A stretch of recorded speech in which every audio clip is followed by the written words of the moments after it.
everybody, welcome to Ice Cave Radio. I'm Doa along with Charmer to talk about more reveals. It's very exciting. We're in the midst of spoiler season. That's right. So many spoilers coming out all the time, and I'm just gonna say it, Charmer. We're gonna spoil some cards today on the show that you've never seen before. That's right. Yeah, that's right. If you click the link, you probably, we probably talked about it in the, like the tweet or whatever too. But yeah, 2 new cards coming at you after we cover all the existing spoilers that have been released, because that's kind of what we do during spoiler season. But a lot to look forward to. I am excited quite a bit about both of them. On that note, before we move into the cave pool, do you remember what your set 1 spoiler card you got to reveal was? Mine was Power of the Dark Side, which is a card that I have kind of grown to love-hate, if that makes sense. I love playing it. I absolutely hate playing against it, but it's an extremely powerful card. And it was just kind of like luck of the draw. We just kind of went through the reveals and like, hey, do you want to take the next one? And that happened to be mine. Do you remember what yours was? I can't remember. Which ones did we have? I think so. We had 3 total, if I remember correctly. We did. But one was before you were with us full time. You and guys that was revealed Super Laser Tech, didn't you? Yeah, I was just about to say that was DJ Death Star. That was where that was coined. Iconic card. I'm telling you, as long as that card is around, it's not going anywhere. Yeah. That is. I still love the card. Yeah, I properly assessed, hey, this seems pretty good. You get a body, you get ramp. Didn't really know at the time how important that resource being ready was going to be, but it turns out that matters quite a bit. So I was really really excited about that. But I'm also excited to talk about the ones that we got today. They work together. They do. A little bit of a teaser there. They work with some other things that may have been recently revealed as well. And before we get there, we have to do our normal thing, which is, of course, go back into the cave, get the results of our poll. That's right. It's time for our cave poll of the week.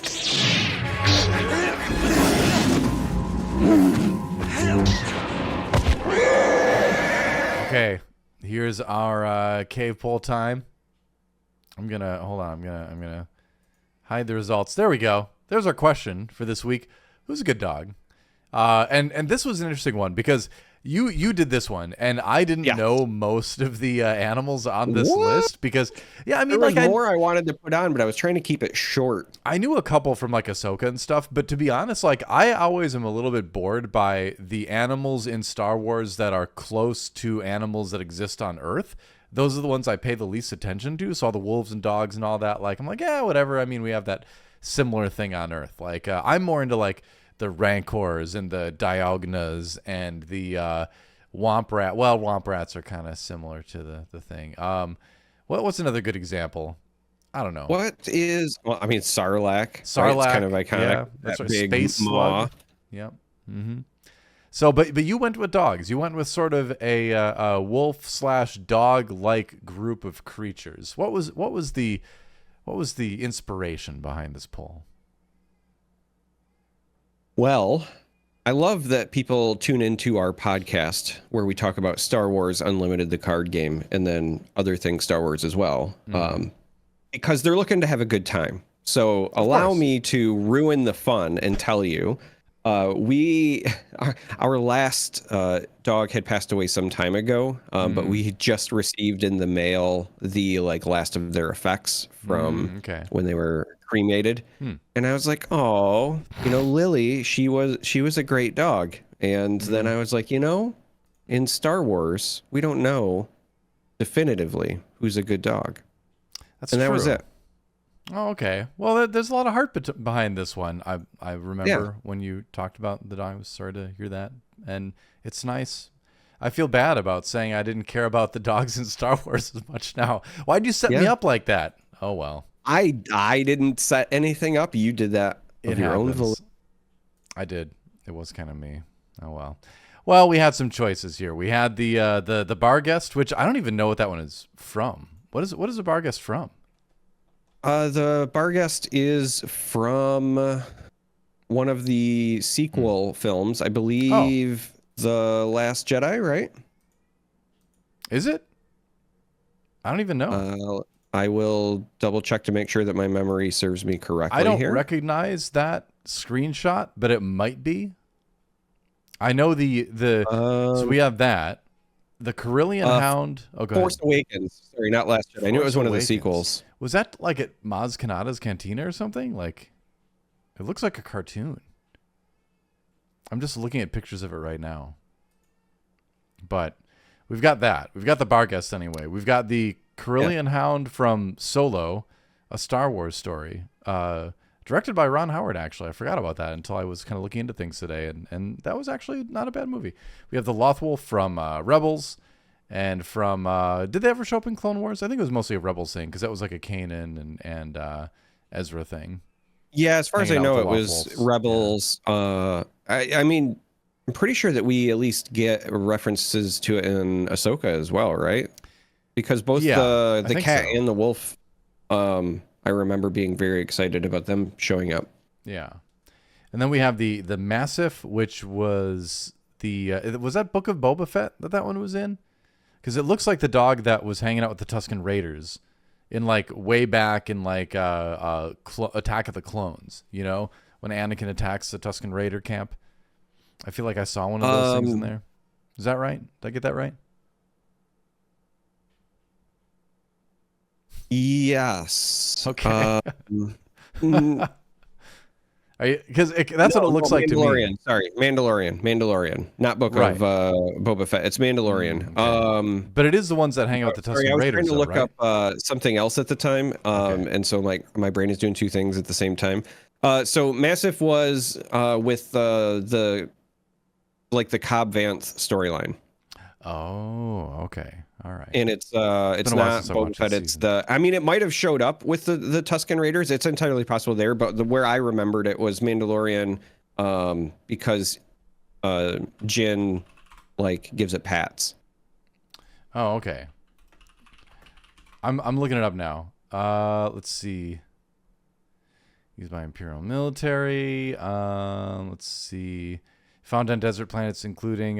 they were domesticated for Sentry and Guard Tusks, were used by Tusken Raiders. Okay, so I did see them associated with the Tusken Raiders, too. So, but it looks like they pop up at different points throughout Star Wars the Star Wars verse. Then we've got the Howler, which is the kind of rideable wolf, dog, crocodile thing that is on the planet on the other side of the galaxy, or a different galaxy altogether. Different galaxy. Ahsoka, in Ahsoka, after they take the Aya Scion over to where Thrawn's hanging out. And that one's in there. And then you've got the Vulptex, which sounds like a company that makes like rubber gloves or something like that, but it's actually... To me, it sounded like a prescription drug.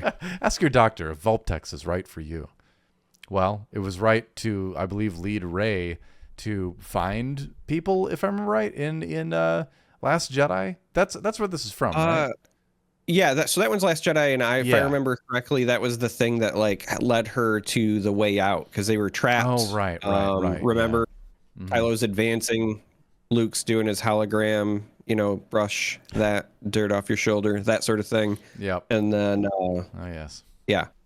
It was the iced fox, essentially, is the way that I remember it. So for the folks who did speak up in the Discord, I want you to know, even when I was making it, your voices were heard. There were two reasons that I did not include a couple of other options, because there were other ones that I knew people were probably going to bring up, and they were considered when I was making the post.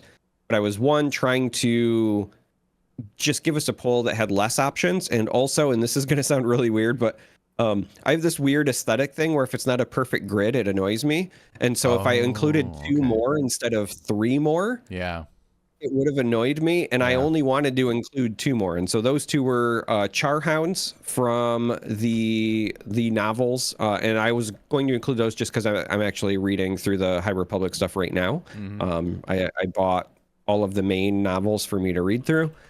And the other one was from Bad Batch, so Batcher the Lurker Hound, right? So Charhounds and Lurker Hounds almost made the list, but then I was like, I don't have a third, and I don't want to make a big poll, so I'm sorry, but they would have been, because I believe in the books it's Ember is the name of the Charhound, And then Batcher is the name of the Lurka Hound, if I remember right. You could have done AT-ATs as the 9th one. Because they're yeah, they're kind of like big robot dogs. That'd be my choice. They if do it was on kind of there, look like big robot dogs. Yeah. I'd pick AT-AT, but I couldn't. I had to pick something on this list. I'll go with my pick first, then I want to hear your pick. I picked the Howler from Ahsoka. You can ride it, so that's kind of, I think that puts it like at a level above a lot of the other ones on the list. They're not quite as rideable. It seems friendly, Sabine wants it to like go away at one point, and it doesn't really want to go away. It's got like, very quickly emerging loyalty to people that hang out with it. So yeah, it seems like a nice animal overall. So I went with Howler. I don't know. No, that is basically all of the reasons that I also selected the Howler, specifically because as somebody who, this poll was inspired by, my previous dog. Yeah. And one of the traits of said dog was that even when you didn't want it around, it was around. It was like one of those animals that, like, if you were going to the bathroom, it was going to the bathroom with you. If you were like making something in the kitchen, you had to be careful not to trip over them because they were going to be right behind you. Mm-hmm. And so when I was making this and I was thinking about the Howler, I was like, really, that's the most dog behavior ever, right? When you're like, go away, and it's like, okay, I'm going away, and it's still following you and it's still happy. So I also selected the Howler. It's a good choice. I think it's a great choice. Let's see what everybody else at home chose. They chose 50%. 45 out of our 90 votes went to the Loth Wolf. Do you feel like this is I feel like this is more of a reflection of the Rebels fan base than it is the animal itself. It could be that. I'm a big Rebels fan as well. I also, if I'm just being honest, I think that it's because it has the word wolf in the name, and it's just kind of cool, right? Like, sure. Even if it was not Star Wars or whatever, and you just showed people a bunch of these, I feel like it would win a bunch of votes that way. It's like the closest thing to a direwolf. So if you're like a big Game of Thrones fan, maybe that also hits you. I don't know. It's the most normal looking of all of these. Wolves are gonna wolf, if you know what I mean. Wolves are wolving. Yeah. Except for the Timberwolves in the NBA. Disappointing the Minnesota fans out there, I've heard. I don't watch the NBA. I haven't watched the NBA since the 90s Bulls, so it's I'm a little bit out of touch when it comes to that, but I heard they were close.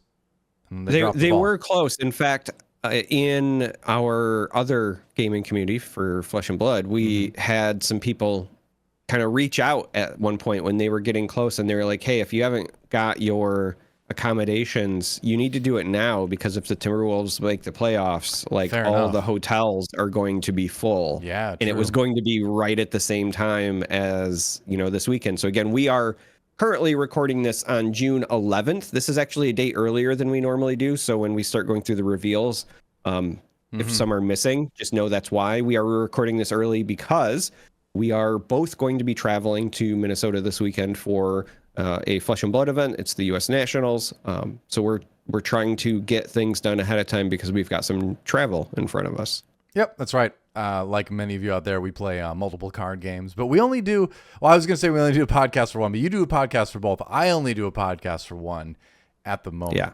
But it is a great one. But let's continue on with our list. But anyway, yeah, that's why when we get to the spoilers section, we're probably going to be missing a couple by the time this airs on Saturday because of travel and prep and things like that. But second place on our list was the Vulptex. Keeps your hands clean and your digits secure when washing dishes or repairing a car. I don't know. But it's a crystalline fox kind of entity, and I think people just like the aesthetic in this one. Yeah, I would guess. I think that if you're a fan of Ninetales or Eevee, this might speak to you, right? Like if you were like, hey, I want Glaceon, but in Star Wars. Yeah, that's right. And then we got Massive for our third choice here, 14.44%. Big fans of the Tusken Raiders pets, I guess. Boba Fett voted on that one, I'm pretty sure. Howler for the one we chose. We're 2 out of the 12 votes for number 4, the Howler. I don't know. I thought it'd do better. Carillion Hound with 1 vote at 1.11%. Sorry, Carillion Hound. Only one person out there is a big fan. They're kind of freaky looking. They do look like they'd be harder to tame. They don't look as cuddly. I get that. And then Barghest, the least cuddly of all, got 0 votes. And I think we have a similar situation to what I was talking about earlier, where people don't even know where this thing's from. I didn't even know this existed. I was like, is that actually a screenshot from a Star Wars movie? Yeah, it is. I don't remember that at all. I'm going to have to look it up. Someone out there is like, oh, take Doa's Star Wars card away. He, not like TCG card, but like nerd cred card, because he doesn't know what the Barghest is. I'm like, well, I can't keep track of every animal in Star Wars, especially if it's one of those ones that's just on the screen for 2 seconds anyway, right? Well, I mean, if you were playing the tabletop RPG, then you would know that it is a... Oh, okay. But I don't. The only Star Wars RPG I played was the, what was the Westwood one. Was that the company that made it back in the day? The D6 version? It was really good. Oh, yeah. Yeah. So I played that. The last one that I played was the D20 one. I haven't played that one. It was put out around the same time that Dungeons and Dragons was on 3.5, and so they modeled the system after that, because that was when they had like opened up the D20 licensing for other projects. In fact, I still have the player's handbook over there for that, and I actually kind of liked that. My biggest gripe with that was just because they modeled it after the, like I said, the Dungeons and Dragons 3.5 core system, and that meant that strength was your modifier for melee attacks, and I never liked that, like, a Wookiee wielding a lightsaber was better than somebody else, because, like, you can't swing a lightsaber harder just because you're stronger. It's not a battle axe, you know what I mean? Swinging it harder doesn't really that always do bothered anything. me. Yeah, I'm with you on other that than one. that, and that's an easy, like, house rule fix sort of thing. But yeah, other than that, it was a pretty good system. Yeah, all right. The West End Games one, that was the name of the company. I want to get that right, so I looked it up. That was from 1987 to 1999. I remember playing this in the 90s with some friends, and it was all D6s, and it just scaled up. So if you wanted to shoot like a capital ship weapon, you would roll like an ice cream bucket filled with D6s, basically, and then have to spend 20 minutes counting them out. It had its flaws, but it was a great game. Was that the game that had the dice explosion mechanic? Where one can turn into multiples kind of thing? Well, kind of, yeah. So there was one of the games, I've played a lot of I don't think RPGs it had that. in my I don't time, so I apologize. But there was one where it used D6s like as the primary thing, but certain like game mechanics made it so that if you rolled the max, so if you rolled a 6, it was like a crit hit, and then you would keep the 6, but then you would roll that die again and keep adding to it. And so I called it the dice explosion, because once you got to the higher levels, if you roll like, 7 D6s and 3 of them hit 6s, and then you chain them, like your initial dice roll doubles in size, basically. So it could be. It's been so long, I don't remember. I don't remember that, but I'm not gonna say it wasn't in there, because I honestly don't remember. I know that mechanic from Warhammer, but maybe it was in there too. It's a good mechanic. It's fun. Yeah. Anyway, on that note, there's our poll for this week. There's our cave poll. Yeah, wildly off track as usual. Well, we don't have any emergency packs. We don't. I opened all my OP packs. Supply shortages. I admit it. Well, you ready to get into to spoilers then? Yes, let's as our emergency pack, let's rip open some spoilers. How about that? It's kind of like opening a pack. It's and then again after this we'll reveal some cards ourselves too. Yeah, that you haven't seen before. Let's take a look at ones you had, including Gar Saxon. He's our first one we're going to take a look at. A new Vigilance Villainy leader, Viceroy of Mandalore. I believe he was in like the Clone Wars cartoon, if I remember right, back in the day. His face, his face in this art reminds me of Powdered Toast Man from Ren and Stimpy. I don't know if anyone remembers that, but he's got a very Powdered Toast Man face on this art. Yeah, so I had agreed with you, and especially because of like the color palette. But then I had an epiphany earlier, and I'm sticking to. I think he reminds me of Clancy Brown, the actor Clancy Brown. Now I could see that. Yeah. Or maybe like a Gary Busey even. Yeah, it is like Gary Busey in space. Yeah. Yeah, it is. Now that I'm saying that. Oh no, I can't unsee that now. All right. Gar Busey.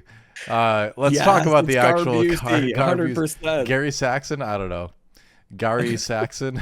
Yeah, it's Gary Saxon. Okay. Well, there you go. Well, I can't wait to play there you the, Gary Busey was the inspiration for this character, I heard, for a very, very reliable source. Yeah. The card, though, is an Imperial Mandalorian official. Always good to note with the official thing, right? Because it turns on royal guards. So I'm not just saying it arouses them. I'm just saying it activates their ability to be sentinels. That's all. This one's very important to note because Imperial is traditionally a very important keyword. Obviously, in set 1, there's a lot of stuff that interacts with Imperial. Yeah. And so the fact that that's also tied to Mandalorian, where we're getting a ton of stuff that cares about that in set 2. And we know in set 1, there's a ton of stuff that will like give experience tokens to Imperials. And Mandalorians care about upgrades. And in fact, as we're about to talk about, so does this unit. So honestly, all 3 of these tags are like a hotbed for building around them in your deck, which is kind of cool. Yeah, we joke about the face a little bit, but the card itself is very exciting. Those traits combined lead to, like you're saying, some very interesting deck building options. Each friendly upgraded unit gets +1/+0. So I also tend to think that leaders in this game that just have always on passive effects can be very strong too. Because I mean, +1 power is big, right? So just upgrading something and suddenly that XP is giving you 2/1 instead of just 1/1. So it's big. But let's take a look at how he is when he flips. Flips on 6, by the way. He's a 4/7. Each friendly upgrade you can get +1/+0 as well, and gains when defeated. You may return an upgrade that was attached to this unit to its owner's hand. So obviously things like shields, XP, those just go away. Those don't go back to your hand because they're just tokens. So in that sense, on the Imperial side, I think the flip size is a little bit weaker. If you're going Imperial and doing a lot of +1/+1 tokens. On the Mandalorian side, obviously, then you get a chance to replay a lot of your upgrades, which I think is really strong. Being able to get all those back is huge. Note that it does say when defeated. So if like you have a unit out that's upgraded and it gets waylaid, that upgrade I believe would still go away and the unit would go back to your hand. So there are ways you can still use or lose upgrades when he's flipped, but just being able to like trade and then play the upgrade that you got back from the thing that died because you traded it in on something else and then attack with that, getting to bounce your upgrades around, I think opens up some really interesting lines of play. So I'm excited about this leader. I definitely want to build this one. I'm pretty excited to build around it as well. I immediately think about upgrades that also have either built-in when played, because then you'll get the extra trigger after your unit is defeated and you can return it to your hand. I was also thinking about ones that you just might not want to give up. And the one that comes to mind is the Darksaber, which is right in this art. You don't get to see it on the, leader side, but once it becomes a leader unit, his artwork suddenly reveals, aha, I was holding the Darksaber all along. Go back to show and I've got a, aha. Yeah, see, it's hidden, and then it's like, haha.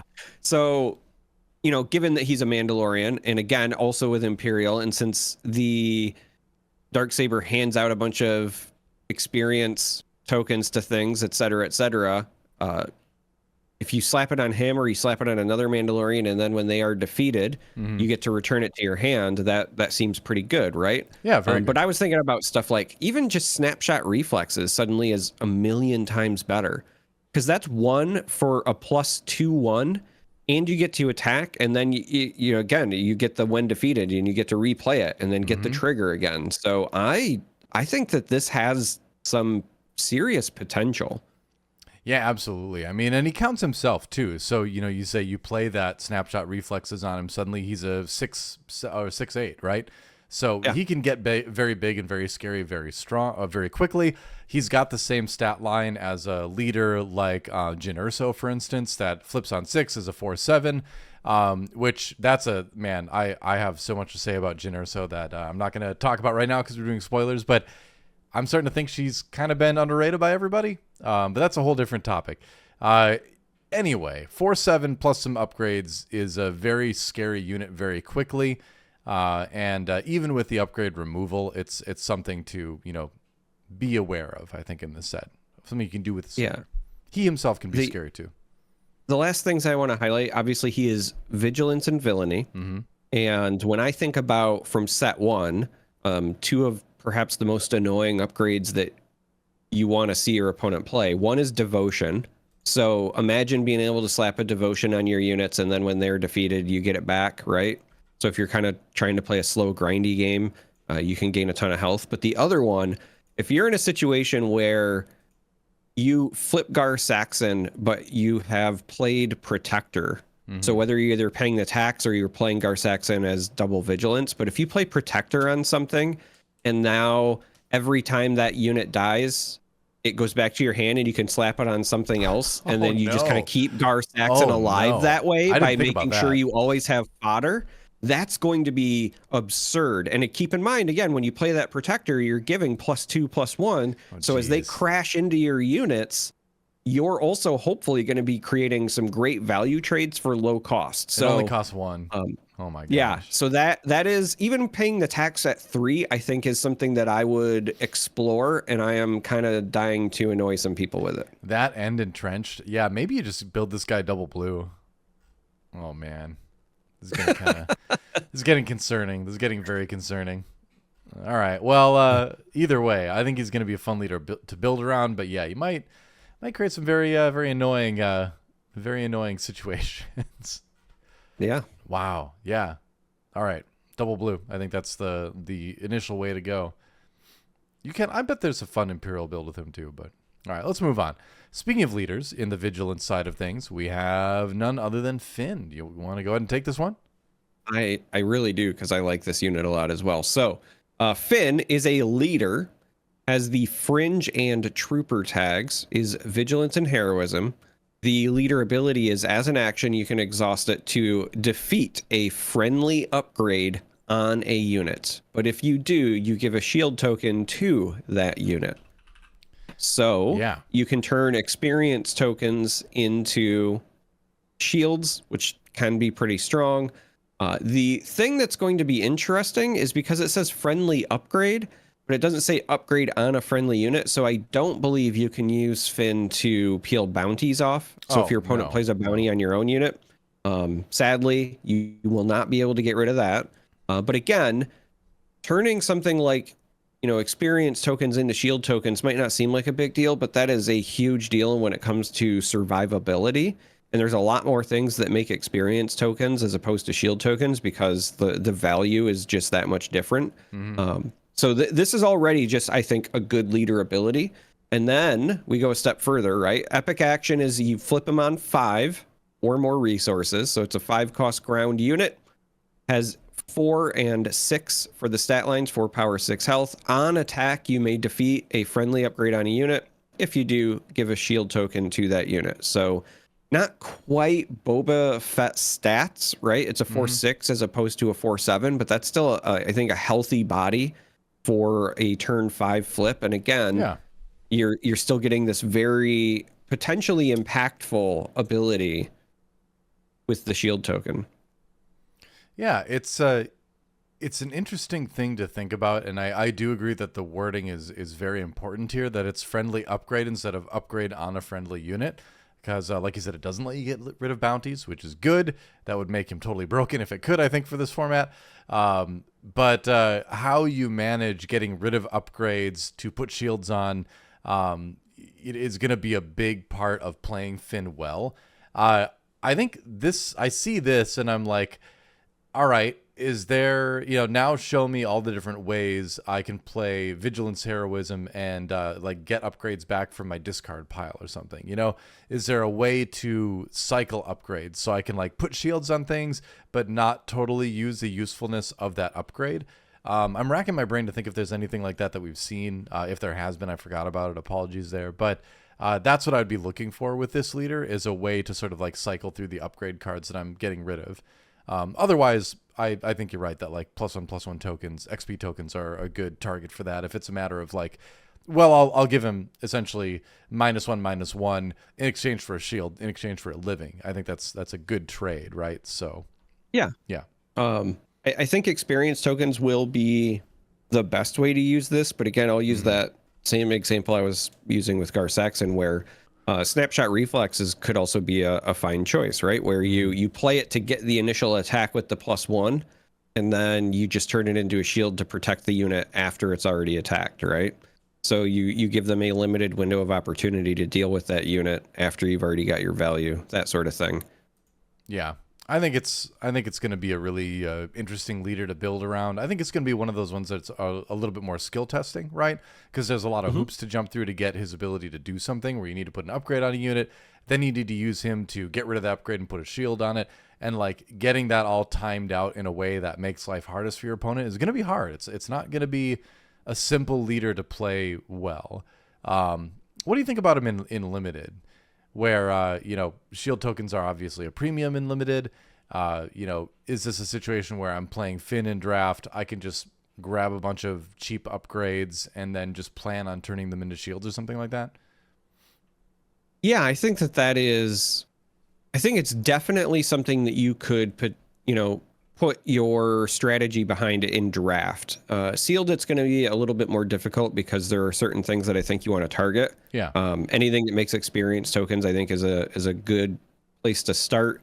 There's a couple of other units that were recently revealed that we're going to talk about here in a little bit.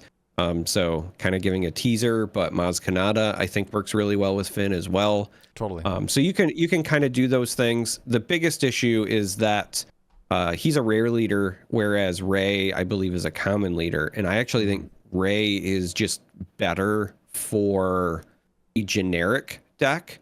So the fact that she's both common and I think better in more circumstances means that you're more likely to build around her.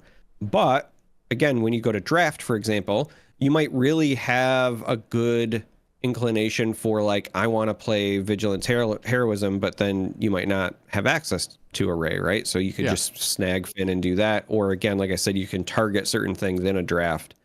So I think it's doable. I think the ability is really powerful, but it is something where, like, I think the stars kind of have to align for him to just be better than Rey in most circumstances, because she's just kind of universally good in limited, and she's already in those aspects. A little bit easier to find too, so we'll have to wait and see, but something to think about at least. I never want to bypass the limited side of things. Now you've changed me. You saw the limited in me and you brought it out. Let's move on. It's going to be Clan Saxon Gauntlet, which was also the name of my punk band in high school. Weird coincidence there. But it's a 6-cost Vigilance Villainy space unit. Mandalorian vehicle transport, 4/5 stat line Sentinel. It's a big deal. When this unit is attacked, you may give an experience token to a unit before damage is dealt. So you could also give an experience token to itself. That's the first thing right off the bat that you want to take note of, right? So if it's attacked as a Sentinel, which, most Sentinels are going to be attacked, it's going to be actually a 5/6 for 6. So keep that in mind. This is also something too where it could end up being a very useful ability where they attack you. Now they have to worry about you buffing something else that's going to attack their base or going to be able to trade better with another thing in space. So it's a little bit expensive on 6, but the ability, I can see a lot of scenarios where it's good enough that I would be happy paying for this. Interesting mechanic either way, though. I like it a lot. I actually don't think it's expensive at 6. Yeah? So, yeah, and here's my reasoning. We know that space units just in general tend to take a hit in stats because of the lower availability overall of units in space. But when I saw this card, the first thing that stood out to me, because again of you get the experience token before the damage is dealt part, this is a way to get in front of a fire spray, right? Fire spray is a 5/6. So they play Fire Spray on 6, and it's ready. Let's be honest, if they're playing Fire Spray, it's coming in ready.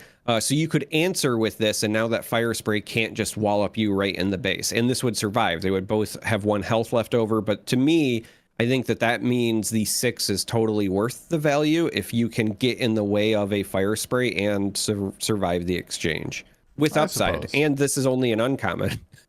Yeah, that is the thing that kind of stood out to me the most with this, is that this is just an uncommon. It feels like it should be a rare, but we haven't seen the full set yet, so we'll have to go through it. And it is one of those cards too where it's like when you're doing deck building in Star Wars Unlimited, when you get to like the 6 cost and up, you really have to want to play this card every game to put it in your deck. Otherwise, it's just going to kind of gum things up a lot, deck building wise. So I do feel like 6 and up requires special consideration to make it into a list. And this one seems good enough to try. Absolutely. We'll have to wait and see kind of how like the play patterns go for the decks that use it. Obviously Gar Saxon is the, primary one there. But I think it almost certainly will show up initially, at least in these lists, and probably be pretty strong. So, because it's also given experience token to a unit too. It's not just a space unit. You can put that experience anywhere. This feels like a child sin for space to me. Really? Okay, yeah. A little bit. It comes at such a different point in the game though. Like the landscape of the game is way different on resource turn 6 than 4. Sure. But traditionally, like your larger space units aren't coming online until 5 or 6 anyway. Yeah. Right? So like Child Sin is so important on 4 because that's when people are going to deploy their Sabine, they're going to play their K2SOs. You need that big wall to get in the way. Space, right? You've got A-Wings and Red 3s and whatever, but anything that's bigger doesn't really come down until 6 usually. It's Fire Spray, it's a Ruthless Raider, or something in that vein. And so this is then like, when I think of Child Sin, I need something big on a pivotal turn for that arena. And I think that right now, this is going to be our best Sentinel for that stage of the game in space. Yeah, fair enough. Cool card, though. Something to keep an eye on either way. Let's move on to... Oh, no. Supreme there he is. Leader Snoke. This card. Why don't you read it to us? Read to us about Snoke. He is a Shadow Ruler, in case you were wondering, which is funny because wasn't even the real Shadow Ruler. But didn't even really rule very long either. Yeah. We're not going to dive into that though, right? Supreme Leader Snoke. This is an 8-cost Villainy Vigilance ground unit. Has a 6/6 stat line with the Force, First Order, and Official tags. So again, turns on a Royal Guard. Yeah. Each enemy non-leader unit gets -2/-2. Not like when this enters play, it's just that's a static ability. All enemy non-leader units, and it's non-leader, it's not like non-unique or anything. It's just straight up. If it's not your leader, it gets -2/-2 while Snoke is on the board. That feels really strong for Vigilance in particular, because obviously you're dragging games out. You're probably playing something a bit more controlling. And I personally dig this card because this feels almost like the way that I would imagine a Vigilance version of Palpatine to feel, right? When I look at set 1 Palpatine, you're paying 8, you get a 6/6, and then you get, the more aggressive side of things, hence why he's in aggression, but you get the Force Lightning, you get the Overwhelm keyword. This is, you pay 8, you get a 6/6, and while you don't get to like pick and choose where your damage goes, you are giving a just blanket powering down of the entire enemy side of the board, which is such a big deal. It's space, it's ground, it's all of the things. So this card is interesting to say the least. Yeah, this is the type of card where if you're playing against aggression and it gets to resource turn 8, you put this down and then they give you the fist bump. They're just like, all right, it's over. Because it's a lot of aggressive decks and a lot of even mid-rangey decks don't have a way right out of the gate that deals with a 6/6. Aside from something like, I guess you could Vanquish it, but like you're not going to be playing Vanquish in a lot of like aggressive lists, right? So this is like the aggro killer. If you get to the point in the game where you're playing against aggro and this guy hits the board, who knows how many of your little swarm units are going to just die when he gets played. Then everything else is going to be so nerfed that it's going to be really hard to remove him, even though he is a 6/6 that comes out on 8. So I think this is an extremely powerful card. I think a lot of control players are going to put it in their lists immediately, at least a 2 of. I think you kind of have to make the comparison between this guy and Super Laser Blast. And Super Laser Blast comes out on 8 as well. It clears the entire board, right? This comes out, and at least against aggression, it will probably clear a lot of things because a lot of things are going to be 2 health or less, or it's going to make a lot of things just simply not do any significant amount of damage, and you're going to get a 6/6 body that then you can either upgrade, do force tricks with, attack with, be a threat with. So it's just such a good anti-aggro card because, again, in theory, you should be slowing the game down long enough that you get to play this. So I think certainly it ends up as a sideboard card. Maybe main board in some decks. I think it is good enough to be considered for that. But, if I'm building a control deck, I'm absolutely putting this in there somewhere, And it's coming in against aggro. What do you think? I like the card. I'm with you. I'm kind of torn on whether I want to run it main or sideboard. Even against other control decks, like at the worst, it's still a 6/6 body that they're going to be forced to answer. Yeah. Right. So there are some positives there, but it does feel like it's going to be stronger against, aggressive decks, but also mid-range decks. Mid-range decks are usually just trying to play the best thing that they can on curve. Yeah. And that usually also is based on a statistical focus, right? So giving everything a -2/-2 and taking away all that value that went into their deck building is a pretty significant thing as well. It does, die to vanquish.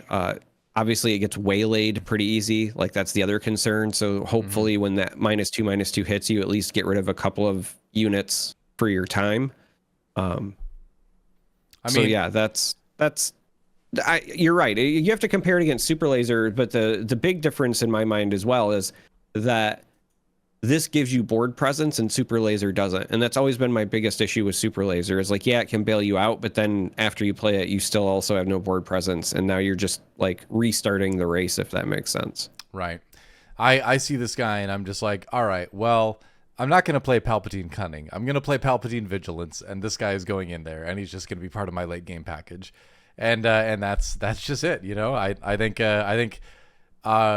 I really, and the reason I keep thinking about Palpatine is because I really enjoyed playing him at the beginning of set 1. I think his abilities are really neat. I think the cards you get to put in there are really cool. And so as set 2 has been revealed, I've been thinking, all right, does this work with Palpatine? And the thing is, he's getting so much stuff. Like, Palpatine is getting really good and I think the main thing is the amount of Sentinels we've seen revealed. Because that's really what you need in something like Palpatine is you need speed bumps, right? You don't need to lock down the game in like resource turn 2, 3, 4 or whatever. You just need to put speed bumps in front of your opponents. You just need to make them make 2-for-1 trades, all that kind of stuff, right? Play events from their hands instead of playing units. And so being able to throw those Sentinels in front of things, just create those speed bumps, like you said, and then you throw down Supreme Leader Snoke, and they're just like, well, the stuff I do have out is much weaker if it's not dead, and you have a 6/6 body. So, in Palpatine in particular, you could also potentially deploy your Palpatine, take their best unit, and then deploy Snoke and nerf the entire rest of the board. Yeah. So it's the double whammy. Anything that was tall gets answered by your leader, and anything that was wide gets answered by Snoke. And they are going to need to use events to deal with this 6/6, right? Because you're not going to imagine trying to trade into it when all your units are -2 power, right?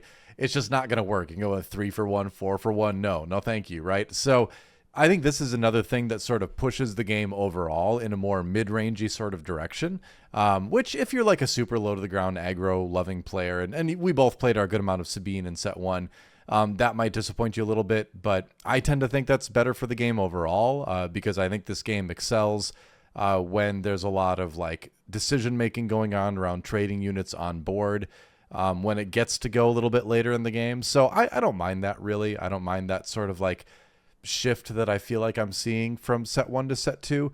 And I think this is another leader that just does that, right? Because now you are going to maybe want to run a Vanquish or something like that, or some other harder late game or mid to late game removal for something like this. So, I mean, I feel like you could do a whole podcast about this card, but we have to move on. Either way, very, very surprising addition to the set. I know we are getting some sequel stuff, but I wasn't expecting Snoke to show up already. But cool to see it here. Cool to see what the card does, and looking forward to hopefully opening some in some packs. Yeah. All right. moving on. What do we got next? We got Brutal Traditions. This is an upgrade. It's learned. You learn your Brutal Traditions. You're not born with it. You can't go and buy them. You learn them. 2 for a Vigilance Villainy upgrade. +1/+2. Action. If an enemy unit was defeated this phase, play this upgrade from your discard pile by paying its cost, which you usually do. But an upgrade that comes back. Again, in Gar Saxon, this is effectively 2/2 instead of 1/2. So it's, stats. I think 2 for 2/2, that's academy training, right? I mean, that's not like the greatest upgrade ever, but the fact that you can bring it back from your discard pile changes the game completely. I'm not totally sold on this card, but I think it definitely will find a home in specific Mandalorian decks, I think that it'll find home in Mandalorian decks, and I'm at least going to test it in Iden, because you already have a desire to defeat enemy units, obviously, for her leader ability. She's also protected by the shield, but a bit understated herself, but also some of the units you traditionally play in an Iden deck, like a Del Miko, for example, is got a great restore, great static ability, but a bit understated.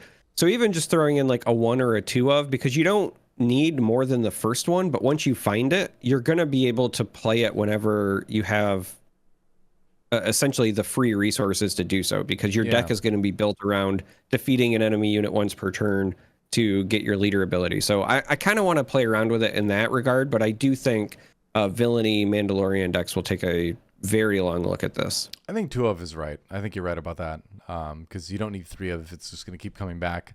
I mean, thinking about Palpatine cards too, honestly, like with all the Sentinels, just being able to play this on one of your Sentinels, give it +1/+2, and then have that come back later in the game. That means when you're drawing your lower power Sentinels later in the game, you can play this, and have something significant on the board. So yeah, actually, on second thought, maybe this is a little bit more interesting. All right, maybe I'll change my tune on this one.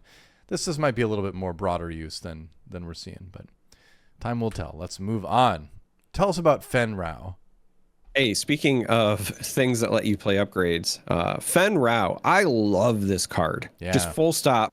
6 cost ground unit, only in Vigilance, so very easy to splash.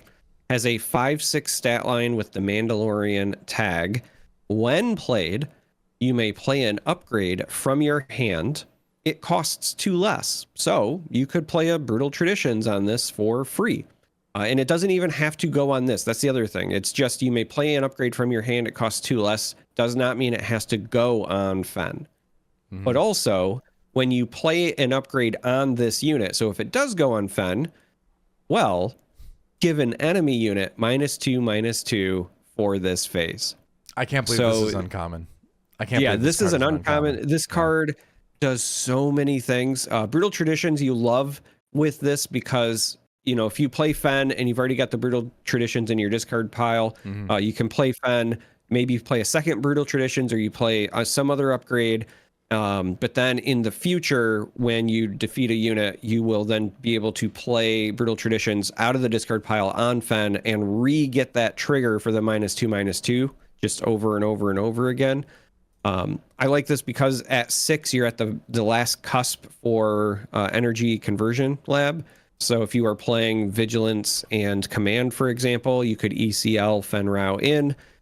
But because you get to order the events, you could play the upgrade before doing the ambush, get that trigger. So you could, if the upgrade has a really good, like on attack, for example, you could play Fen, play the upgrade, give one thing -2/-2, then ECL him into something else and get a really cool on attack trigger. There's just so much that you can do with this unit, and I'm shocked.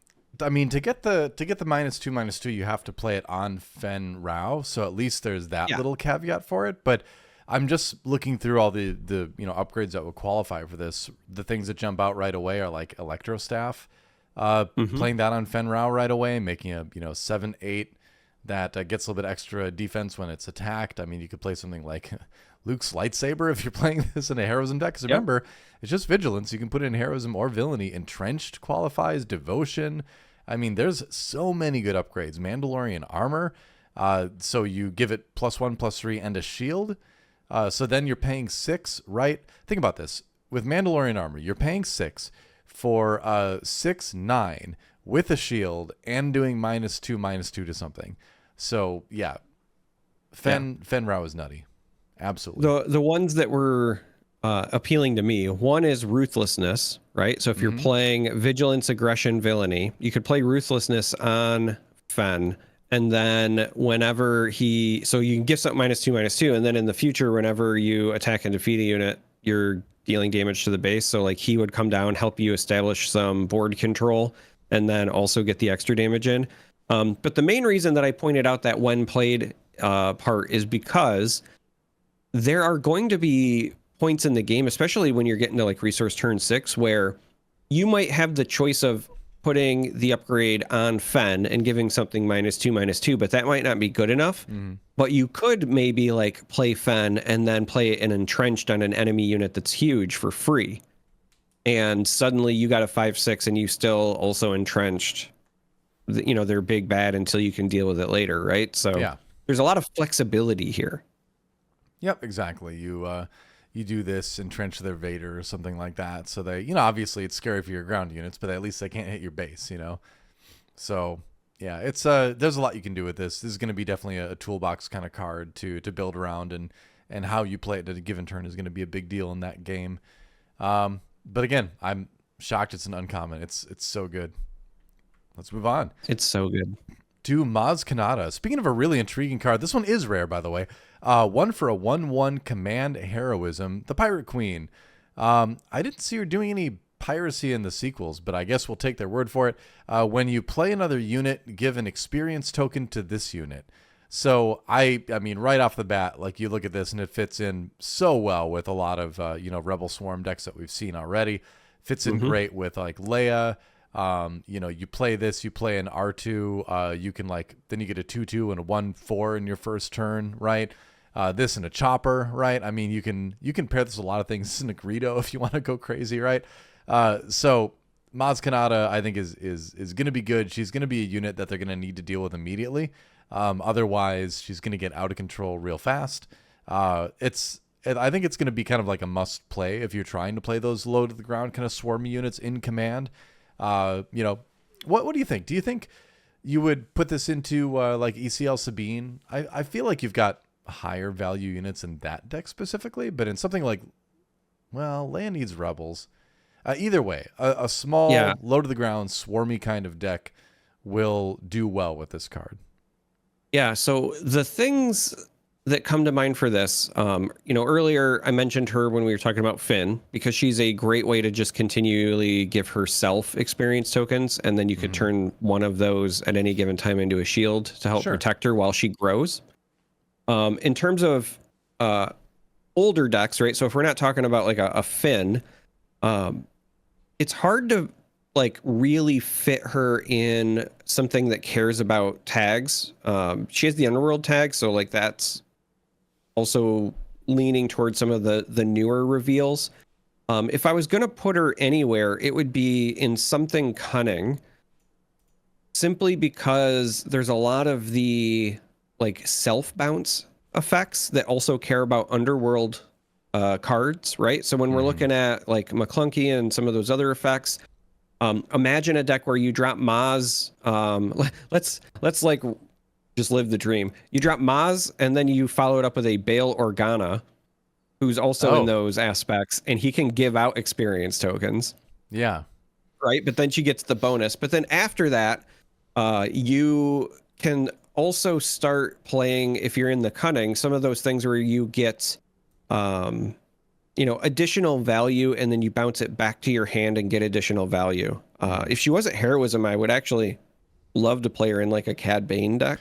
Yeah, that's the thing. Her being in heroism makes it a little bit awkward because a lot of the best Underworld stuff is understandably in villainy. So I don't know. It's I wonder. I mean, because you're probably are you gonna maybe play her with like maybe like a clone kind of thing? Yeah, like I think about like her and Clone Deserter on turn 1 is a 2/2 and a 2/3. So maybe she fits into that kind of thing, because I don't see a ton of synergy right now with like sequel specific stuff, you know? Yeah.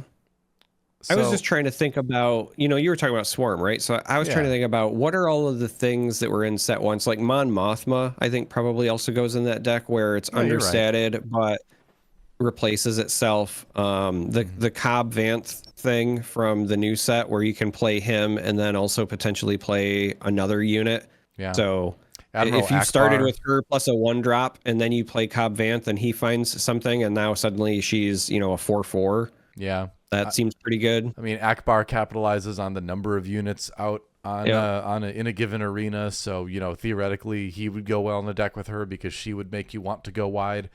So it's interesting. It's definitely a cool ability to put on a unit.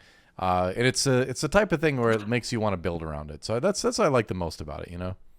So if you're just trying to do like a generic Swarm deck, I almost feel like you play it with the new Boba Fett because he's command heroism.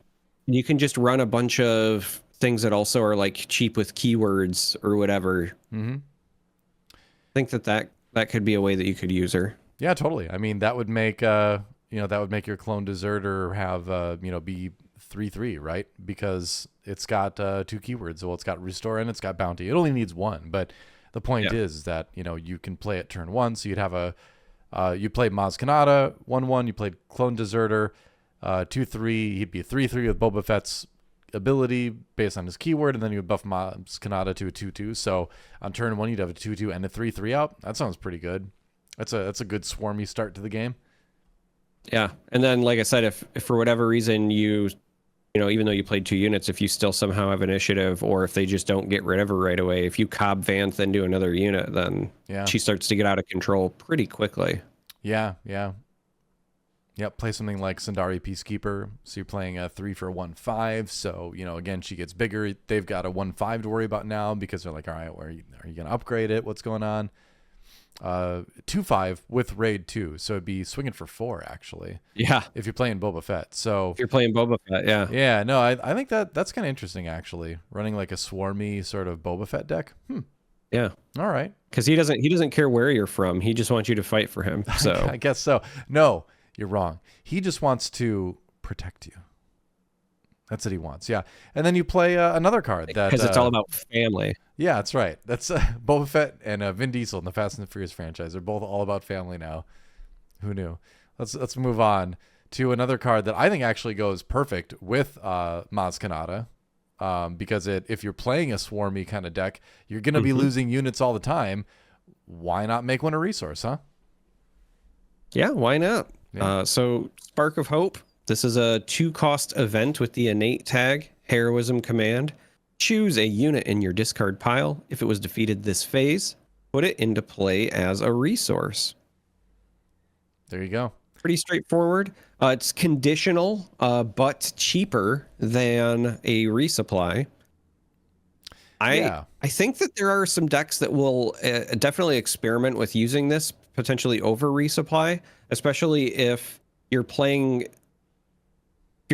some units early and you're getting those trades in, where it becomes more appealing to me. So resupply directly on 3 into 5 drops is like one way to build your deck, but I'm imagining situations where, like on a resource 4, because you should have, you know, 1 or 2 units in play, you get into combat fighting for the board, you trade units, yours dies, you play another 2-drop, but also Spark of Hope to maybe like ramp you to 6.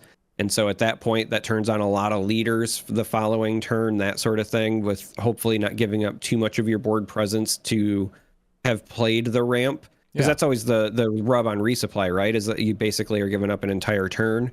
So this could potentially help you mitigate that. Yeah, I think this works really well in a deck like Hunter too, maybe, where you can like take a specific thing, put it into play as a resource for the purpose of then on Hunter's ability, using that resource as, I know it's this unique unit, so now that interacts with Hunter's ability. So I think you can do some kind of like interesting shuffling around of specific cards in your discard to take advantage of that too. So yeah, I do like that. Yeah. This also works really well with tech. Oh yeah, for sure. Yeah. Because you can have something and then when it dies, you put it back in as a resource, and then tech lets you smuggle it right back out again. So it starts letting you loop them. That is kind of funny. Yeah, it's it is cool. I initially looked at this card and I was like, well, you know, is it better than Resupply? It's certainly not better than Super Laser Tech. But I think we're on the right track, where it's not that you get a resource, it's what that card being put into play as a resource is for the purpose of other cards that look at your resources in this set. So yeah, this card has a lot more depth than it looks like it does on the surface, and I'm suddenly very excited about building with this. Yeah, smuggle's a thing, huh? Huh? Wow. Weird. Yeah, smuggle's a thing. Tech's a thing. Hunter's a thing. I'm telling you, clones. Yeah, Maz Kanata's just going to be in there too. Yeah, why not? Let's move on to the aggression section of our spoiler discussion. Pre-Vizsla, not post-Vizsla, pre-Vizsla. Pre-Vizsla. I'm done. Good night, everyone. Goodbye. Pre-Vizsla is played by Post Malone, if you didn't know. Wait, what? No, you're just making that up. don't. Is Pre-Vizsla even in any? It's in The Mandalorian, right? I know it's in like the Clone Wars cartoon or something, right? Yeah. I'm so bad at keeping track of all these Mandalorians, man. No, you were right. Okay. Yeah, I'm glad I was right. All right, cool. So anyway, 7 cost aggression villainy. Ooh, 8/7 Mandalorian Trooper. When played / on attack, you may pay the cost of an upgrade attached to another non-vehicle unit. If you do, take control of that upgrade and attach it to this unit if able. If it can't attach to this unit, defeat it instead. So that is quite exciting in that you can, it's expensive, you know, because not only do you need 7 to pay for Pre-Vizsla, but you also need to have the cash on hand to pay for whatever upgrade you want to snag. But it can be some pretty big swingy turns if you do have that. It's an 8/7 for 7. And it is on attack, so you don't need to do it right when you play it. You can do it the next turn, and it's probably going to be around. So I look at this card, and I'm like, all right, you know, if you're going to play a little bit slower aggression deck on the villainy side, you know, and you're going to be concerned about upgrades, which obviously we are going to be concerned about upgrades in this set, this is probably going to be maybe like a 1 of or 2 of. I want to try it, you know? I think it's exciting. I think that this card is a bomb and limited, which is probably why it's rare. Oh, yeah. Because I think that's where it has the biggest impact. In a set that, you know, definitely is going to care about upgrades, and you're certainly going to be running some in your limited decks. Being able to play something that's going to be very hard to kill in limited at the 8/7 stat line, and then also can do its effect every turn when it attacks, is really a big deal. So I personally right now, with what's been revealed, don't think that this will make a huge splash in Constructed. Just because it's going to be hard to get the immediate value, and then even when you get the value, it's kind of dependent on your opponent having upgrades you want to steal from them. Yeah. Or your own units that have upgrades where, like, you attack with that unit and then you attack with Vizsla and you move it. That second scenario, though, is requiring a lot of setup and no interaction from your opponent, which seems unlikely.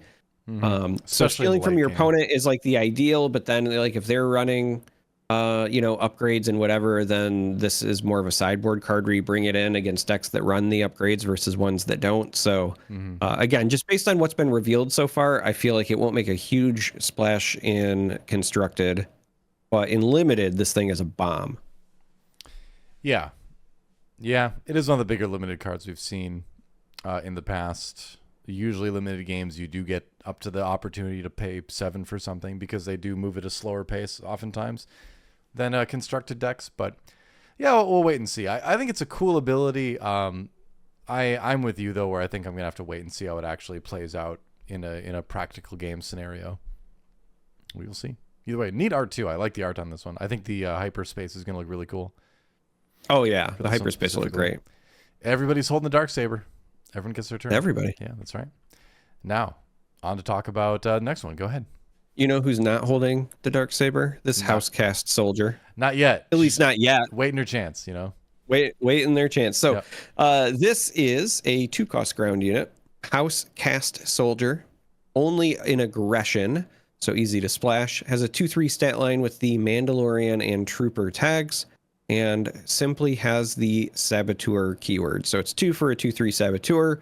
I think the real value or attraction here is obviously the tags, Mandalorian and Trooper, so that you can slide them into your Bo-Katan decks, or maybe in the future if we get those Clone Trooper decks that I've been talking about, that sort of thing. But yeah, it's there to do its job, and it might actually find a home just because of that Mandalorian tag, if I'm being honest. Yeah, I mean, like I said, Saboteur is not bad. It reminds me of like a Rebel Pathfinder, right? 2 for a 2/3 Rebel with Saboteur. It's basically the same thing. Works mainly off the keywords. I think it fills the exact same spot in a Mandalorian deck. So yeah, we'll see it in some deck lists almost certainly because of that. But aside from that, yeah, generic 2 for a 2/3. Not a whole lot else to add. Let's move on. 2. Neutral card, a mercenary gunship. This one's kind of interesting. It's an uncommon. 2 for a 3/2 underworld vehicle fighter. Action, pay 4. Take control of this unit. Any player may use this ability. I would love to play this card in Twin Suns just because it'd be fun to see people kind of like fight over it. Well, you see how long it survives, right? But paying 4 to take a 3/2 away from your opponent, I think is pretty nice. Like, because you can just do it at the start of a turn before it has a chance to attack, and then you can attack with it. So, unless they then pay to get it back. Yeah, exactly. Yeah. So there's some fun stuff with it. I think it's not a card that's going to be impactful in constructed play or anything like that. I think you're going to play it. You could play it in limited, right? Because I think you could play it in limited, and depending on the deck, I could potentially see this being played in constructed, believe it or not. Really? It has the underworld tag, which is not irrelevant. All right. Fair enough. But the other thing to consider is that it is a 3/2 for 2 in space. That's one of the more aggressively costed space units. And the fact that it's in neutral means that if you're not playing in like aggression, where you're going to have access to maybe like Kylo's TIE silencer or something, a 3/2 for 2 is attractive. And that action to pay 4 to take control of this one doesn't come up until resource turn 4. So if you're playing it as your opening turn, you have the opportunity to either attack their base with it, right? If you're playing an aggressive deck. The other thing that this does, if you are the one with initiative, like this attacks and kills an A-wing, which is not irrelevant. So you raised some good points. When you do that, and then if you're playing against a Sabine list, right, they're not going to want to pay 4 to take control of this. They're going to want to pay 4 to play K2SO. So this might as well be for many decks, just like a 2-cost 3/2 in certain matchups. So it could warrant sideboard slots, is where I'm slowly getting at, right? The stats are pretty decent for a neutral card in space. I think without the underworld keyword, almost definitely not. With the underworld keyword, maybe. I mean, you could throw it in Cad Bane. Right. Take advantage of that, especially if you go second. If you go second, you're playing Cad Bane. They play a unit. You play this. You exhaust Cad Bane to have them do a damage to it because they've only played one unit in the entire game. That's probably a decent start. So, yeah, it is interesting. It's interesting to think about. We have a couple last-minute additions, too, for the reveal cards here. These weren't in the color order, but we have Pillage. Cost 4, choose a player. They discard 2 cards from their hand. Straight up hand removal. How about that? Yeah. This card is pretty good, and it definitely worthy of at least some sideboard consideration. I know that there are like variations or versions of this card that people have tried, whether it's Forced Surrender or some of the other things from set 1, but this being the cheapest of the bunch at 4, and this being just a single aspect so that it is splashable, has a lot going for it. Like I could absolutely see this making its way into aggressive decks sideboards for against control for sure. Oh yeah, absolutely. I mean, because control, again, you're going to usually see smaller hand sizes there. They're not going to be drawing quite as aggressively. And just having them get rid of 2 of their, removals essentially is what it's going to end up being. gives you that much more of an edge. So this is a card that, like, I'm not sure if I should be scared about it or not, because it costs 4. That's not an insignificant amount. It doesn't affect the board state, right? It only affects the hand. So, you know, there's a lot to talk about there where it's going to be risky spending this much to not affect the board, you know? So unless you already have an advantage on board, it's very difficult to play this card and not put yourself in a little bit of hot water, maybe. That said, discarding 2 cards is a really, really powerful thing in this game. So I'm glad it costs 4 at least. If it costed 3, it'd just be, I think, way too good. So 4 seems appropriate for this. But yeah, I don't know how much we're going to see it. Sideboard, maybe. So I think when you would want to play this card is likely whenever you're considering deploying your leader. Because a lot of times, you know, the leader is telegraphed, right? You're staring at your opponent's leader the entire game, so you know, on turn 4 it's going to be Sabine, or maybe, talking about new stuff, might be Kylo, right? Turn 5, Boba Fett, et cetera, et cetera. And so the idea is, if you think your opponent is going to be sitting on a takedown or something that is an answer to your leader, well, before you deploy your leader, you just spend your resources to make them discard their cards. And then they either have to save the one thing for their leader, but then maybe the rest of their turn is over, or whatever. And then you deploy your leader. And I really like it as a theory anyway right now. We'll have to see how it works in practice, but I really like it potentially in Kylo, because you're going to be emptying your own hand anyway, like pretty quickly. And so whether it's the turn you flip him or maybe even just like 1 or 2 turns later, it just might be the only thing you do for your turn besides swing. And that's fine because you're just trying to disrupt them because you don't have a hand. So don't let them have a hand. Or in some situations, you might want to do it to yourself because Kylo Ren gets a -1 power for each card in your hand, right? So if you need to swing with him at full strength, maybe you just do this to yourself too. Interesting stuff. Let's move on to, I believe, our last reveal. Before we get to the ones we get to reveal. Go ahead. Take the bounty. Unrefusable offer. This is a 2-cost upgrade in Cunning, attached to a non-leader unit. Attached unit gains bounty.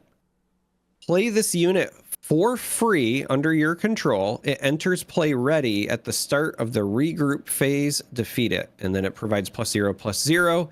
And it is a bounty and a condition. So essentially, you give something the bounty of sneak attack. Yeah, it's really interesting, actually.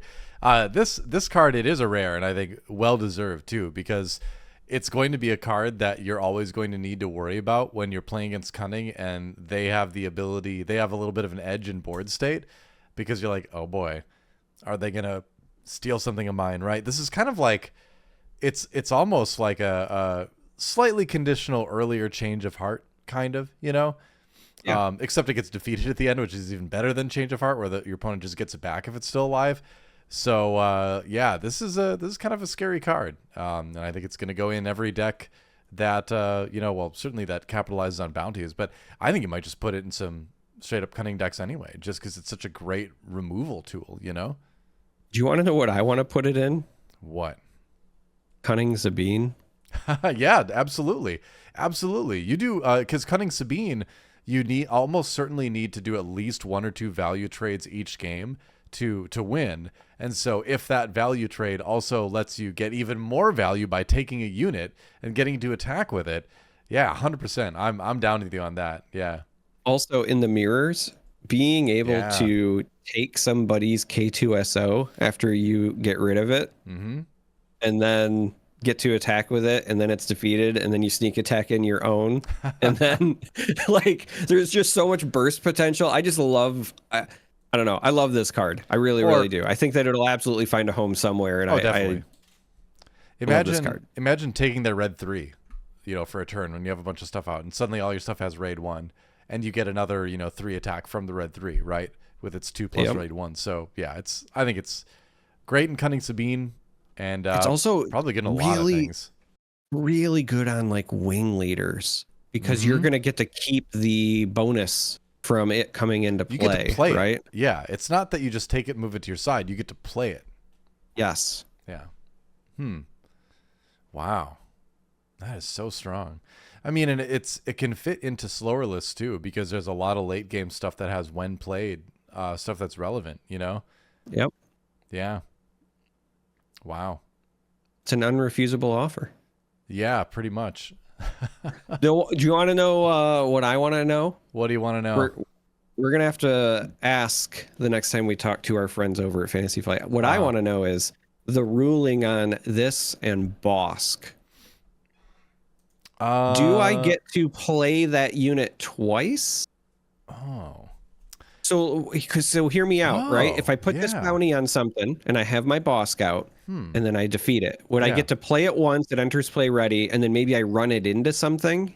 Would I get to play it a second time as well? Let me find Bosk. I want to find the Bosk card so we can just look at it real quick. 1 second. I don't. So my train of thought is I don't think so. I want to see the text.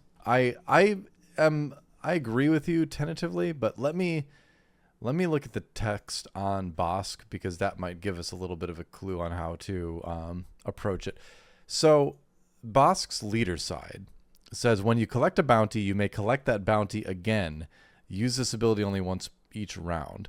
So when you collect, so the bounty says, play this unit for free under your control in a just play ready. And remember, the rule that is when you collect it is when you do that, and you wouldn't be able to play it twice. Well, so that's my initial thought.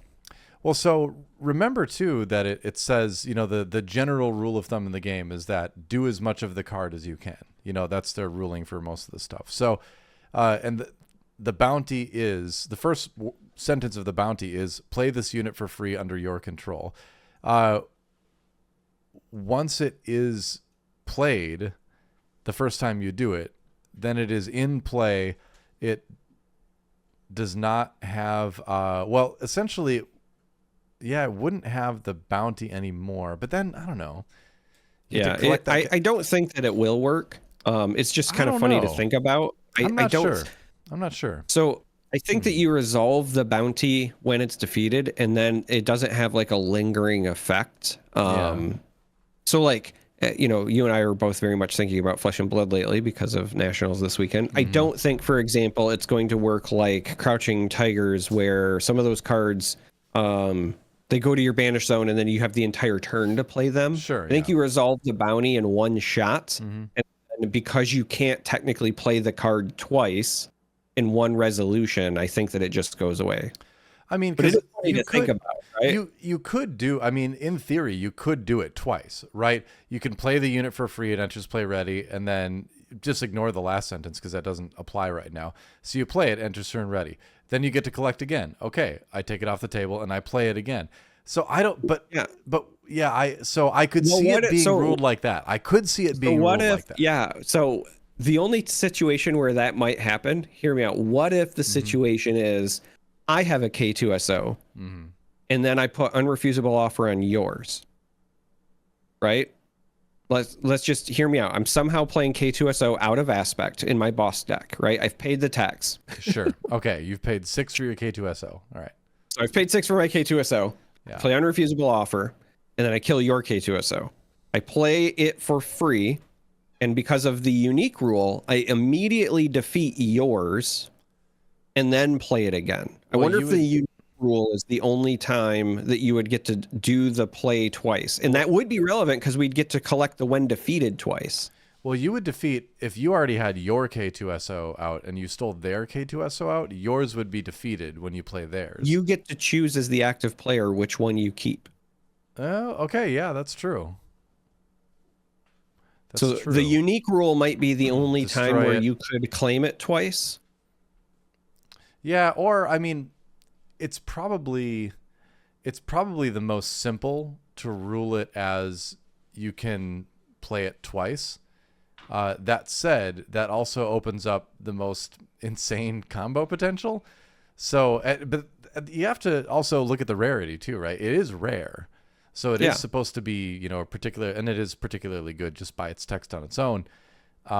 With Bosk though, I guess here's the thing.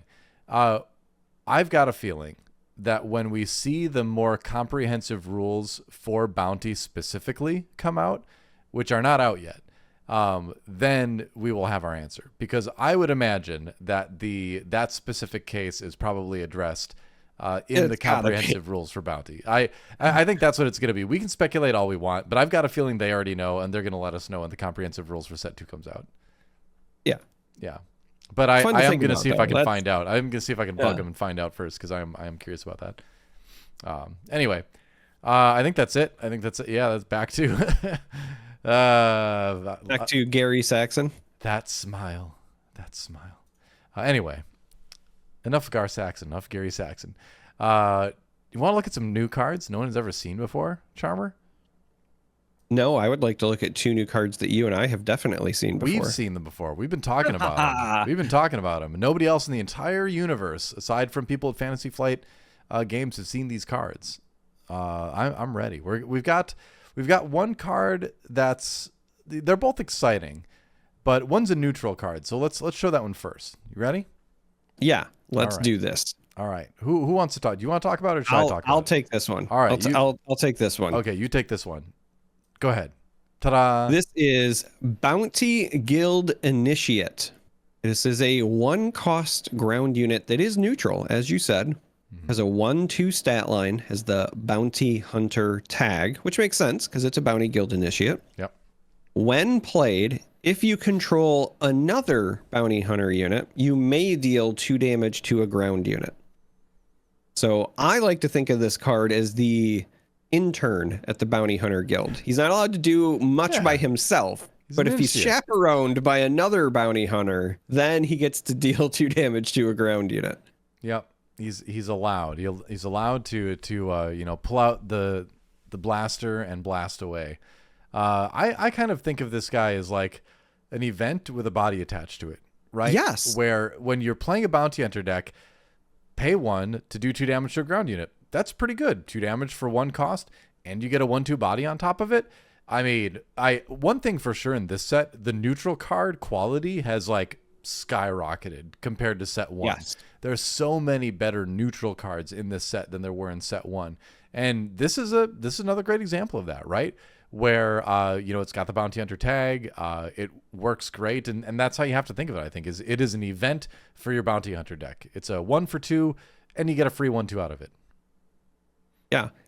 Even more so, depending on the kind of deck you're building, because this is on a when played, if you're doing any of those tricks where you return stuff to your hand and then replay them, this gives you a lot of reusability in that regard. Yeah. But yeah, I 100% agree with you about the neutral cards, because to me, this is to bounty hunter decks what that neutral Mandalorian is to Mandalorian decks, where it's, potentially worthy of considering even in constructed, just because of the interaction. And don't get me wrong, I think that trooper in set 1 that's neutral is actually pretty decent.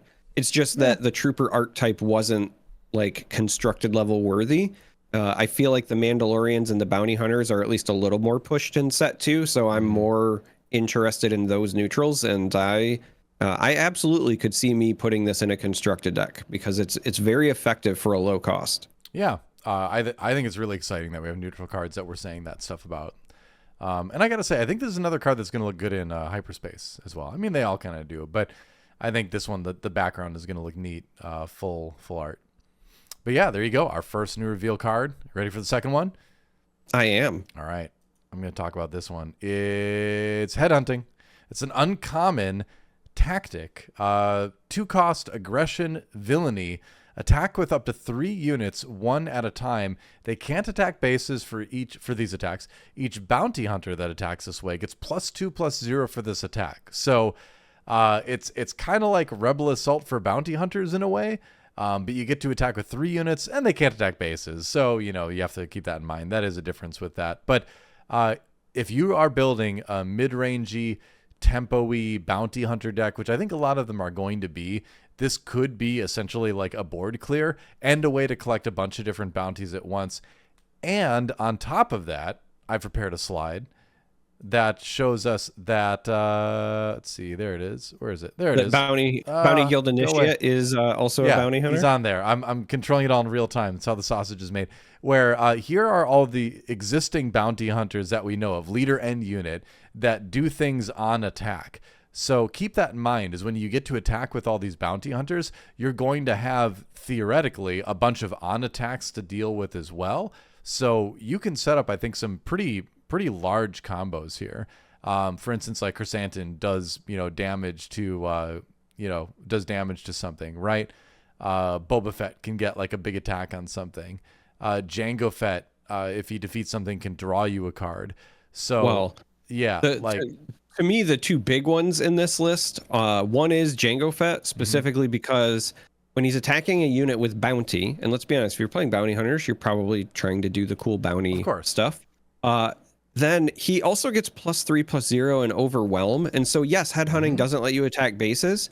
But if Jango Fett is going from a 3/6 to a 6/6, and then because of headhunting, he's now an 8/6 with overwhelm. Yep. That's a lot of damage that's probably going to the base on top of whatever bounty you're collecting. And that's just one of your potentially 3 attacks. Yeah. The other one that jumped out to me is the IG-11, because IG-11 is already great. It's a 5-cost 6/6, but then you can deal damage to ground units as well. So the big use for me with this, one, it's worth noting, they don't have to be bounty hunter units. Straight up just paying 2 to attack with 3 units, even if they're not bounty hunters, is really powerful, especially when you have initiative. If you have a situation where your opponent and you are fighting for control of the board, or if they are potentially threatening lethal, you can give yourself initiative, and whether they're bounty hunters or not, just pay 2 to basically skip 2 turns on your opponent, right? You get to attack 3 times. That is a really big deal. It's also worth noting that this does not have to just be ground units. So bounty hunter space units are part of the equation here as well, or just regular space units if you're trying to, again, get rid of stuff that might be trying to kill you. But when you're doing the bounty hunter thing and you're attacking other units, as you said, there's a lot of when attacks, there's bounties that you want to claim. There's a whole host of things. So I personally think this card is very, very, very powerful. Yeah. Especially when you have initiative. Well, I mean, we already know that like action cheating, getting essentially to take multiple actions in one action, is one of the strongest things in the game for obvious reasons. And so being able to set up a board to where you can do this and essentially make it a board wipe, essentially use this as a massive swing card to take control of the board in a big way, I think is huge, right? I'm even looking at this and I'm like, I would theoretically play this off aspect in something like Bo-Katan, right? Where she's going to be pinging things, and doing a little bit of damage on the enemy units and building up a stronger, upgraded, beefier board on her side. Then you pay 4 for this. You get to attack with 3 different things. Ignore the bounty hunter stuff, and you just clear out a bunch of stuff and keep yours alive. Like, that's a massive, board advantage that you can maybe maintain with or create with this card. So I'm excited about this one because I think it's the most action cheating we've seen in the game yet, being able to attack with 3 units at once, and B, it's also, I think, a great candidate for playing off aspect as well, because as long as you're either doing aggression or villainy, if you're off aspect on the other side and have to pay 2 more, I think this card is definitely worth 4 at a later stage in the game when you've built up a board that if you did this, if you got to attack 3 times in a row, you could swing the board in your favor in a big way. I think it's definitely worth playing off aspect. So yeah, I was very excited when we got sent this card. I think this is going to be one that people are going to definitely take note of. There's only one that I can think of right now, but one of the things that we didn't include on this slide is not just the when attacked, but also when defeated. Oh yeah, that too. Yeah.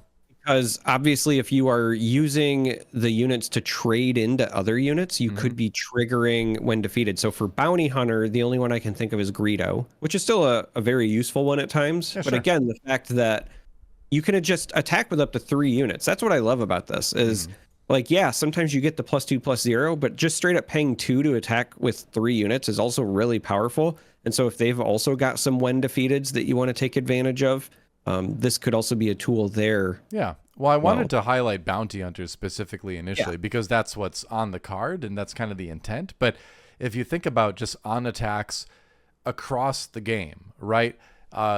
Say you're playing something like, you're playing something even with, Well, I don't. You name it, right? I mean, just think of Vizsla. We just looked at earlier has a really strong on attack, right? But think of any on attack you can think of in the game, and then imagine pairing that with another on attack. And how about pairing that with a third on attack? What sort of combos can you create? I don't feel like we've seen a lot of big combo decks in Star Wars Unlimited so far. It's been a lot of tempo, a lot of back and forth, and I mean, that's the rules of the game. That is how the game is designed to be played. But this is really a card that lets you theoretically just set up a big combo turn in a way that we haven't seen in the game yet. So it's a very exciting card. To highlight how powerful this card is, even when you're not using it with bounty hunters, like I can just take a theme. Imagine you're playing Red Iden, right? Red Iden, and you have on the board the entire Inferno squad, right? So let's say you have a Del Meeko, you have a Gideon, and you've deployed your Iden. You play headhunting, you crash into some units, you're going to likely gain 3 health from your Iden. You're going to give out some experience tokens with Gideon. You're going to get the restore trigger from Del Meeko. And that's just with non-bounty hunters, right? That's just the power of I got to swing 3 times in a control-oriented deck. So I love this card. Yeah, or, play it super off aspect in Hera or something like that with all the Spectres, Get a bunch of Spectres on the board, upgraded and safe, and then pay 6 for this, I guess. I don't know. You've got ramp, you're playing command. But the point is there's a lot of really interesting things this card is going to be able to enable. And I think, deck brewing around this card is going to be really, really fun. And I'm telling you, it's going to be played off aspect. Paying 4 for this is nothing if the attacks you get are worth it. You have the initiative. You get to do 3 on attacks. Pay 4 for it. I mean, yeah, that is absolutely worth it. So exciting card. I love stuff that can be played off aspect because that's one of the most interesting things about this game is being able to include essentially any card in your deck and just pay a tax for it. So when that tax is worth it, it's pretty hype. So yeah, I'm excited. That's a fun one to get to show the world for sure. So I have a hypothetical question for you. What's that? Headhunting lets you attack with up to 3 units, but the art has more than 3 bounty hunters in it. So from the art piece, who's getting left behind? Oh, I mean, Forlom and Zuckuss back there. I mean, they're the ones. Have we even seen cards for them yet? I'm trying to remember. I don't think we have seen Forlom or Zuckuss. Yeah. But even without those two, right, we've got 4 kind of more in the foreground. Hey. Yeah, where are Forlom and Zuckuss? We've seen all these other bounty hunters. Where are those guys?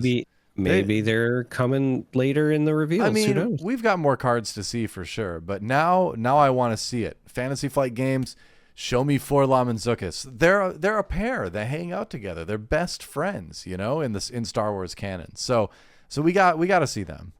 It would be kind of funny if, like, as an Easter egg, they never made Forlom and Zuckuss cards, but they were constantly as a pair in the background of art, just all the time. Like they become what is it in Disney? The hidden Mickey, right? That's not an Easter egg. Forlom and Zuckuss. That's a tragedy.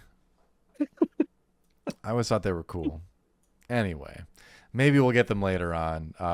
Either way, that's our spoiler review, but also some world first reviews for Shadows of the Galaxy. So hope you enjoyed it.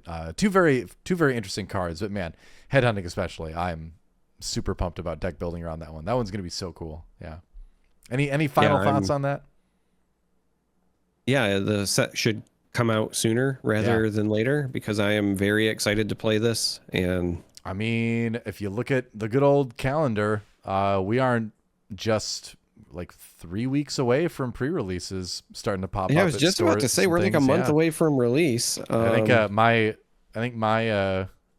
I think my local store was saying they want to run a pre-release on like July 5th or something like that. So they're coming. They're coming fast.